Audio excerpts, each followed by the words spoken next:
Welcome back student. चलिए आज हम कक्षा 8 हिंदी भाषा भारती के चैप्टर 3 को पढ़ेंगे, जिसका नाम है मध्य प्रदेश संगीत की विरासत। ठीक है, तो चलिए फिर स्टार्ट करते हैं। डियर स्टूडेंट, फर्स्ट हम पढ़ेंगे कि ये जो पार्ट है इसका मुख्य सारांश क्या है। तो चलिए देखिए, संगीत भारतीय संस्कृति की आत्मकथा है। प्रस्तुत पाठ संगीत की साधना स्थली मध्य प्रदेश के जीवन राग का परिचय देता है और संगीत के क्षेत्र में विशेष योगदान को रेखांकित भी करता है। अतीत से मतलब आज से लेकर वर्तमान तक मध्य प्रदेश अपने इतिहास में संगीत के कीर्तिमान स्थापित करता चला आ रहा है। संगीत की शक्ति से दीप जलाना और वर्षा कराना संगीत की साधना की विजय है। संगीत सम्राट तानसेन को एक बार बादशाह अकबर ने अपने दरबार में अपने संगीत का प्रभाव दिखाने का हट किया। तानसेन ने तन्मय होकर दीपक राग की साधना की। धीरे धीरे स्वर आलाप सिद्ध होते गए और देखते ही देखते दरबार में रखा जो दीपक था वह जल उठा। तानसेन का जन्म ग्वालियर के पास स्थित बेहट ग्राम में हुआ था। उनके गुरु स्वामी हरिदास जी थे, ठीक है, और बेजू बावरा उनके गुरु भाई थे। मध्यकालीन भारत में संगीत की अनूठी परंपरा रही है। ग्वालियर में अखिल भारतीय तानसेन समारोह का 3 दिवस का आयोजन किया जाता है हर साल। तानसेन को संगीत की दुनिया का सम्राट कहा जाता है। शास्त्रीय संगीत के क्षेत्र में दरबारी तोड़ी, मियाँ मल्हार और मियाँ की सारंग आदि अनेक राग रागनियाँ की रचना तानसेन ने की थी। ठीक है, संगीत की महागंगा तानसेन के बेहट से ग्वालियर होती हुई मैहर जो कि सतना में है उसको भी पावन करती है। यहाँ पर प्रख्यात सरोद वादक उस्ताद अलाउद्दीन खां को पाकर संगीत का तीर्थ हो गया। इनकी याद में अलाउद्दीन खां संगीत अकादमी की स्थापना की गई है। ठीक है, जिस समाज में कला का स्थान नहीं होता वह समाज भी प्राणहीन जान पड़ता है। जिस समाज में कुमार गंधर्व जैसे संगीत प्रेमी पैदा हों वह देश धन्य हो जाता है। कुमार गंधर्व का वास्तविक नाम सिद्धराम कोमकली था। इन्होंने 7 वर्ष की कम आयु में ही बाल गायक के रूप में अपनी जगह बना ली थी। इन्होंने राग मालवती, लग्न गंधार, सहेली तोड़ी और गांधी मल्हार रागों की रचना की थी।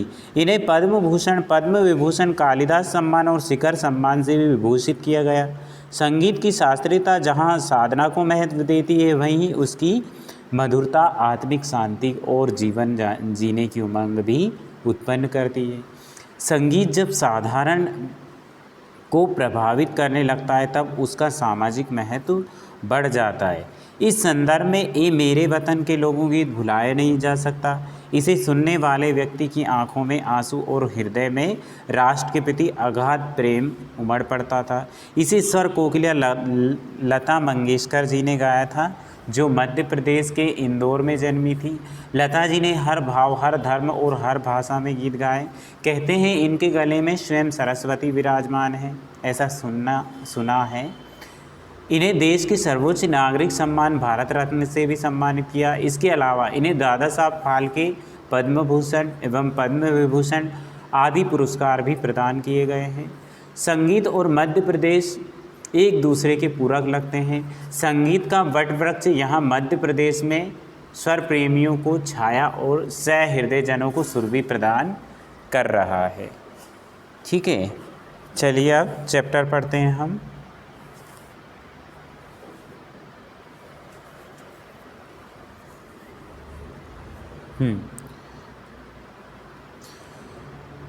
स्वतंत्रता की रणभेरी से लेकर विकास की मधुर तान तक की यात्रा मध्य प्रदेश के गौरव और इतिहास की यात्रा है। यहाँ की मिट्टी, पत्थरों और हवाओं में वैभव की सुगंध विद्यमान है। वैभव मतलब ऐश्वर्य, धन, सुख और शांति की सुगंध विद्यमान है। प्रकृति की छटा देखकर जहाँ शब्द कविता बनकर बह निकले, उल्लास उमंग ने भावनाओं को झंकृत कर नृत्य को रचा। वहीं स्वर आलाप ने अपने जादू से हृदयों को मंत्रमुग्ध कर संगीत का संसार बसाया।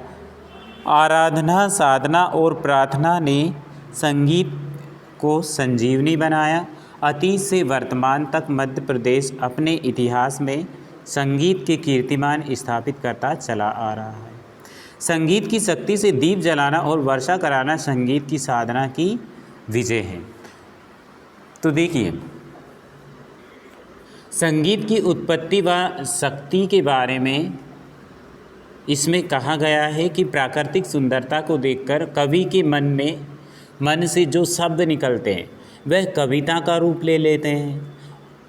अपने मन की भावनाओं को हम खुशी के रूप में देते हैं और इससे नृत्य की उत्पत्ति होती है, मतलब डांस की उत्पत्ति होती है।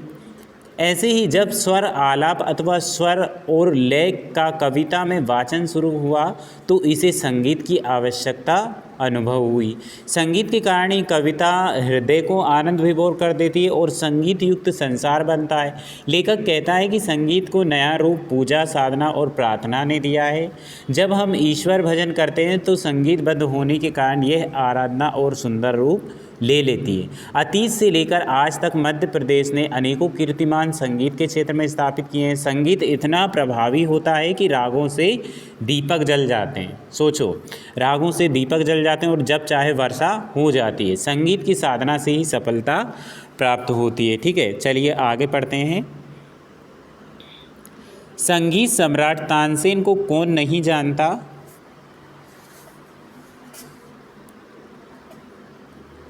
एक बार की बात है, बादशाह अकबर ने अपने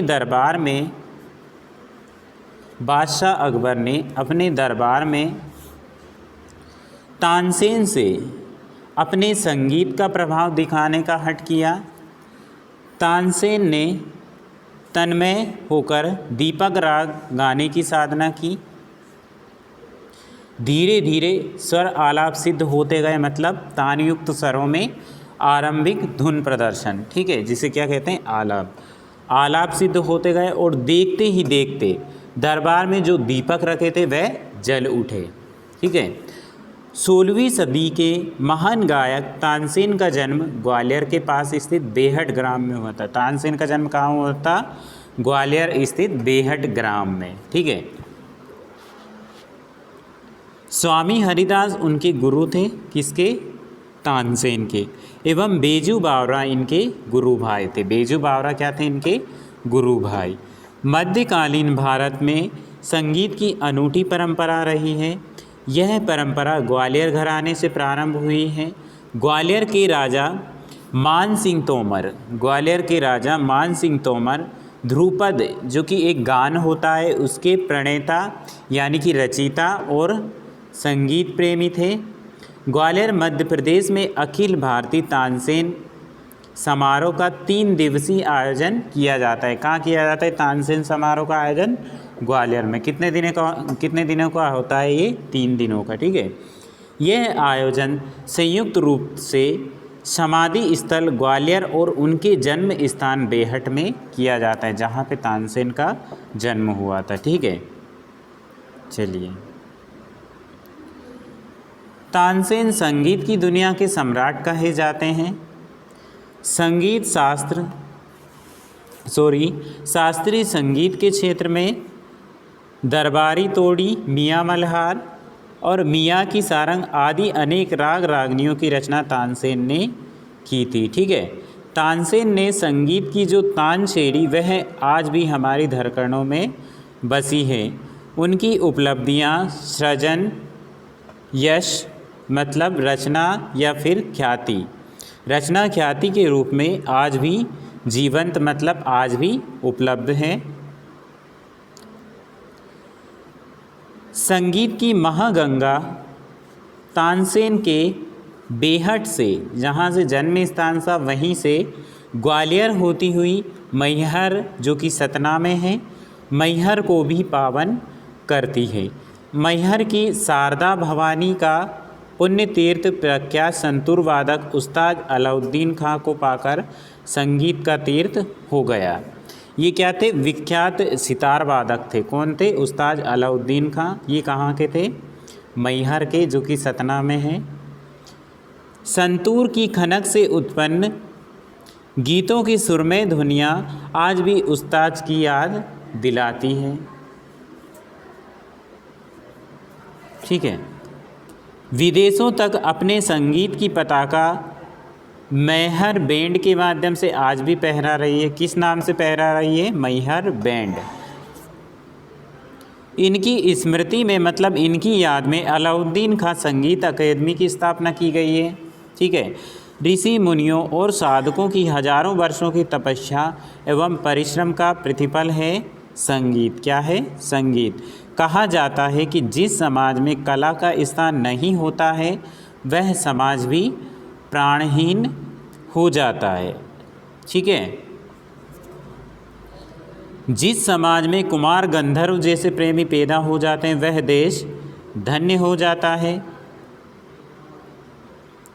कुमार गंधर्व का वास्तविक नाम सिद्धराम कोमकली था। क्या नाम था? सिद्धराम कोमकली। तो देखिए, ऋषि मुनियों की तपस्या के फलस्वरूप ही संगीत की रचना मानी जाती है ना। उनका मानना है कि कोई भी समाज जिसमें संगीत को जगह ना दी गई हो वह समाज मृतक के समान है, मरे लोगों के समान है। ठीक है। जिस समाज में कुमार गंधर्व जैसे संगीत प्रेमी पैदा हों, ऐसे संगीतमय समाज को पाकर देश धन्य हो जाता है। संगीत ही किसी भी देश की आत्मा है तथा उसके प्राणवान होने का सबूत क्या देता है? संगीत देता है। तो कुमार गंधर्व का वास्तविक नाम सिद्धराम कोमकली था। आपने पंडित B.R. देवधर से संगीत की शिक्षा प्राप्त की। किससे क्या प्राप्त की? B.R. देवधर से। संगीत 7 वर्ष की अल्पायु में ही वे बाल गायक के रूप में, मतलब बचपन से ही गाना स्टार्ट कर दिया था इन्होंने, तो बाल गायक के रूप में विख्यात हो गए थे। कुमार गंधर्व ने जहां मालवी गीतों को राग दरबारी ढंग से गाकर नए आयाम दिए,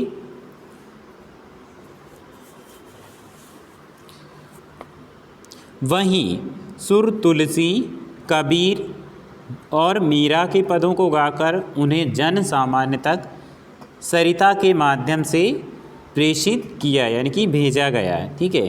राग मालवती, लग्न गंधार, सहेली तोड़ी और गांधी मल्हार रागों की रचना की।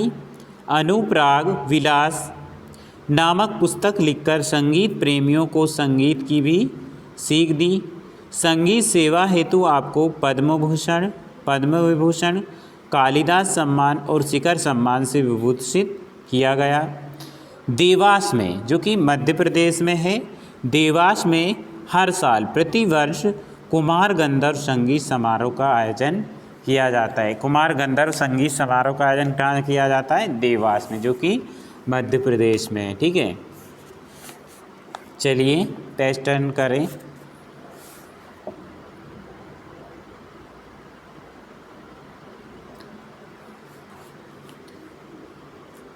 तो जिसमें संगीत के प्रति श्रद्धा, विश्वास और प्रेरणा हेतु कुमार गंधर्व सम्मान प्रदान किया जाता है। ठीक है। संगीत की महिमा अनंत है।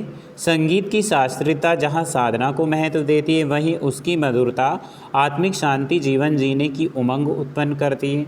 संगीत में पगे गीतों को सुनकर जहाँ आदमी थिरक उठता है, वहीं करुणा में डूबकर आंसू बहाने पर विवश हो जाता है। संगीत जब जन साधारण को प्रभावित करने लगता है तब उसका सामाजिक महत्व बढ़ जाता है। इस संदर्भ में फिल्मी गीतों को विस्मृत, मतलब नहीं भुलाया जा सकता। ये मेरे वतन के लोगों ऐसा गीत था कि जब इसे गाया गया तब प्रत्येक सुनने वाले व्यक्ति की आंखों में आंसू और हृदय में राष्ट्र के प्रति अगाध प्रेम व्याप्त था।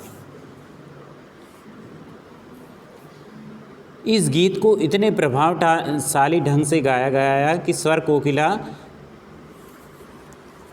लता मंगेशकर ने, किसने गाया था इसे? स्वर कोकिला लता मंगेशकर ने। तो देखिए, संगीत की महिमा का गुणगान करना बेहद दुष्कर कार्य है। संगीत असीमित और अनंत है। संगीत शास्त्रीयता जहाँ साधना, आराधना इत्यादि को महत्व देती है, वहीं उसकी मिठास व मधुरता आत्मिक शांति अर्थात आत्मा को भी तृप्त या संतुष्ट करती है। मानव मन में जीने की उमंग पैदा करती है। संगीत से भरे हुए मन को प्रसन्न करने वाले गीतों को सुनकर मानव मन प्रसन्न हो उठता है और आदमी नाचने लगता है। ठीक उसी प्रकार यदि हमें कोई करुणा से भरा गीत सुन लें तो मन में करुणा आ जाती है, हम करुणा में डूब जाते हैं और आंसू बह निकलते हैं। ठीक है, तो इसी प्रकार से लता मंगेशकर जी के इस संगीत में सभी लोगों के आंसू बह निकले थे।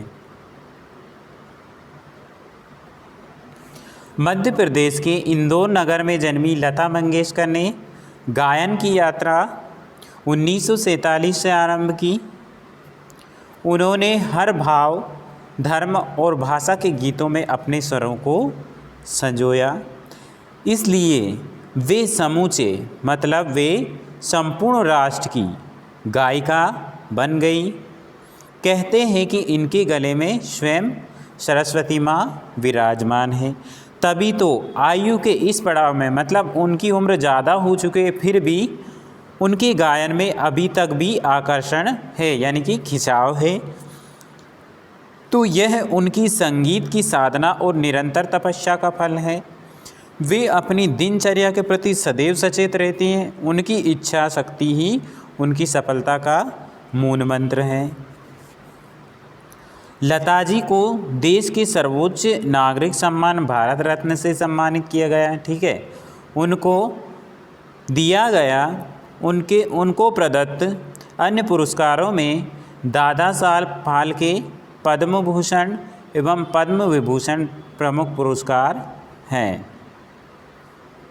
संगीत और मध्य प्रदेश एक दूसरे के पूरक लगते हैं, मतलब दोनों एक दूसरे के बिना अधूरे हैं। संगीत की चर्चा मध्य प्रदेश का उल्लेख किए बिना पूरी नहीं हो सकती। संगीत की कोई सीमा नहीं है। प्रदेश का हृदय भी फैला हुआ है, यानी कि विस्तृत है। विभिन्न कलाएं यहाँ की मिट्टी में अंकुरित होकर पल्लवित होती रही है, मतलब विकसित होती रही है। संगीत का वट वृक्ष यानी कि मध्य प्रदेश यहाँ स्वर प्रेमियों को छाया और सहृदय जनों को सुरभि प्रदान करता है, मतलब करुणा जनों को सुरभि मतलब सुगंध प्रदान कर रहा है। ठीक है, तो चलिए बच्चों, आज की हमारी क्लास यहीं समाप्त होती है। उम्मीद है आपने इस चैप्टर को समझा होगा। तो चलिए फिर मिलते हैं नेक्स्ट क्लास में, तब तक के लिए बाय।